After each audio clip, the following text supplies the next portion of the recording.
cuáles han podido ser las razones por las que en España ha triunfado el nacionalismo disgregador, porque ha triunfado estas ideas y se han convertido en ideas comunes, aceptadas inclusive por quienes no viven en los territorios donde abunda el nacionalismo, sino por los españoles que viven en otras zonas o en otros territorios. Y, en primer lugar, lo que hemos descubierto es que ya en los años 70 existía un buen caldo de cultivo. Existían razones que han permitido o han incentivado que estas ideas nacionalistas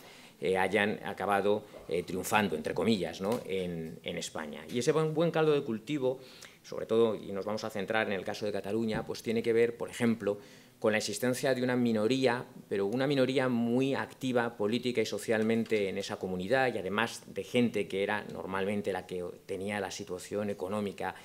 más privilegiada en Cataluña, que mantenían una ideología profundamente nacionalista. Frente a esa minoría existía una mayoría de gente que no le preocupaba el tema identitario, pero que no estaba tan politizada y que ha tenido una menor representación, luego lo veremos, en las instituciones políticas en Cataluña y también desde Cataluña en el conjunto del Estado, lo cual ha sido significativo pues, para que sus preferencias políticas pudieran al final tener relevancia en las distintas políticas que se han hecho y en las normas que se han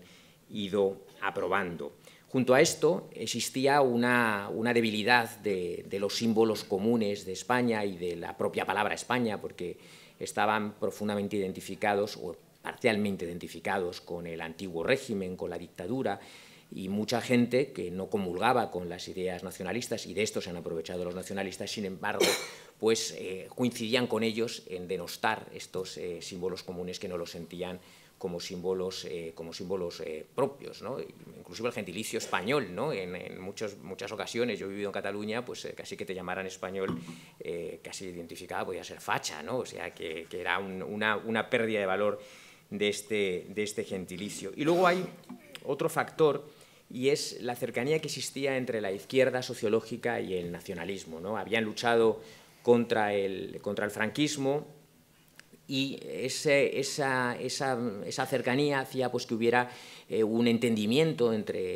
la izquierda, las posiciones de izquierda. Por ejemplo, el Partido Socialista en su Congreso de Suresnes en el año 74 recogía como un principio fundamental el de autodeterminación de los pueblos ibéricos, y lo mantuvo durante mucho tiempo, si bien es cierto que luego en la Constitución, cuando se debatió la Constitución española del año 78, el Partido Socialista no estuvo a favor del derecho a autodeterminación, pero el grupo de los socialistas catalanes, que no era el PSOE en aquel momento, sin embargo, presentó una enmienda, no exactamente a favor de la autodeterminación, pero sí a favor de que la soberanía radicara en el pueblo, para dejarlo de forma indefinida, y que por pueblo se pudiera entender no solamente España, sino los otros pueblos que forman parte, a su juicio, de lo que era España, con lo cual ya no sería un pueblo de ciudadanos, que es lo que recoge la Constitución española, sino que sería un pueblo definido desde otros criterios étnicos, lingüísticos, culturales, etcétera, ¿no? Y esto lo defendían el grupo de socialistas catalanes, que pasó luego después a ser el PSC, y ahora están pues, en esa ambivalencia entre el derecho a decidir o no decidir, que es la misma prácticamente que mantenían ya en el año 1978, cuando se discutió la Constitución. De hecho, cuando Letamendi, que es otro parlamentario, que era un parlamentario del País Vasco, presentó una enmienda expresa sobre el derecho de autodeterminación para que se recogiera en la Constitución, este grupo de parlamentarios socialistas pues dejó las Cortes y no votó porque no se quiso pronunciar expresamente sobre ello, lo mismo que hizo pues, lo que es el antecedente de Convergencia y Unión. Bueno, pues esto es el caldo de cultivo, pero junto a esta situación tenemos también las instituciones que se definieron en el año 78. Y las instituciones que se definieron en el año 78 también han ayudado a engendrar este caldo de cultivo. Por una parte, un sistema electoral que favorece a aquellos partidos que en el conjunto de España tienen más del 25% de los votos, porque están sobrerepresentados, que es el caso del Partido Popular y del Partido Socialista o de la UCD en su momento, y en consecuencia se favorece un bipartidismo imperfecto a nivel nacional, imperfecto porque a nivel regional, aunque no llegues al 25%, ni tan siquiera al 15%, que es cuando a nivel nacional, si no llegas al 15%, más te castiga nuestro sistema electoral, si concentras el voto en una determinada región, sin embargo, sí que obtienes una representación acorde a tus resultados y, por tanto, y esto se hizo fundamentalmente para poder integrar los nacionalismos, catalán, vasco, para que estuvieran bien representados en el Congreso, y lo han estado, pero esa representación y la imposibilidad de que existiera un tercer partido a nivel nacional que pudiera completar las mayorías de los dos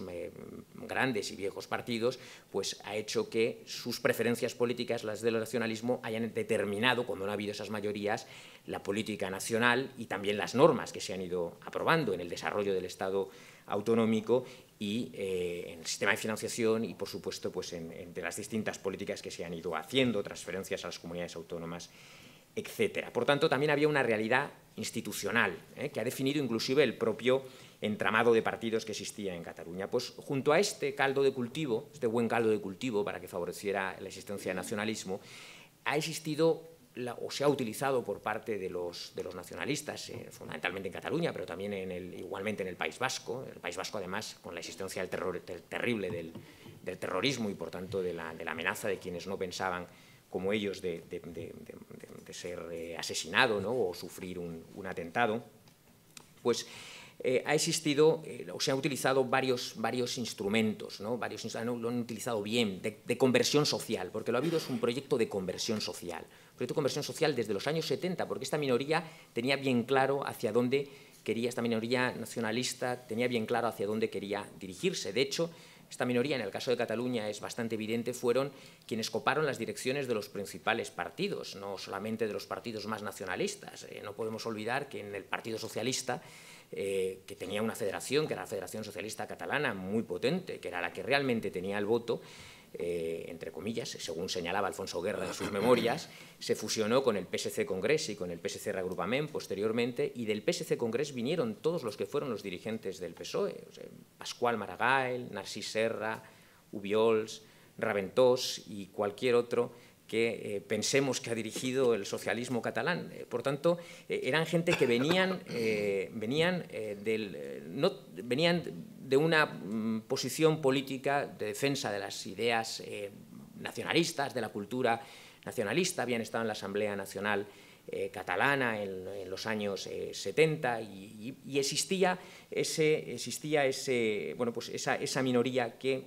minoría no solo en el socialismo, por supuesto, también fundamentalmente los partidos nacionalistas, que tenían un interés en imponer estas tesis. Y bueno, pues en el informe exponemos cómo han utilizado la educación, cómo han utilizado los medios de comunicación y cómo han utilizado las instituciones, ¿no? Porque yo creo que es muy importante las instituciones, el cómo esta minoría ha estado profundamente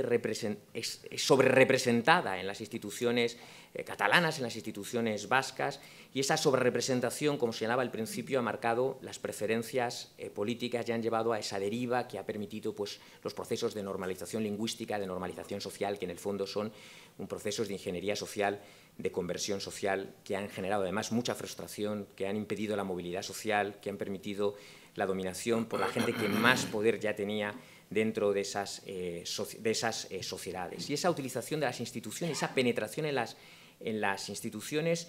penetración y utilización, ¿no? Desde las asociaciones de padres hasta el control del profesorado, de la inspección educativa. Por ejemplo, Carme Forcadell, la presidenta de la Asociación Nacional Catalana, la que ha impulsado la vía catalana, era la coordinadora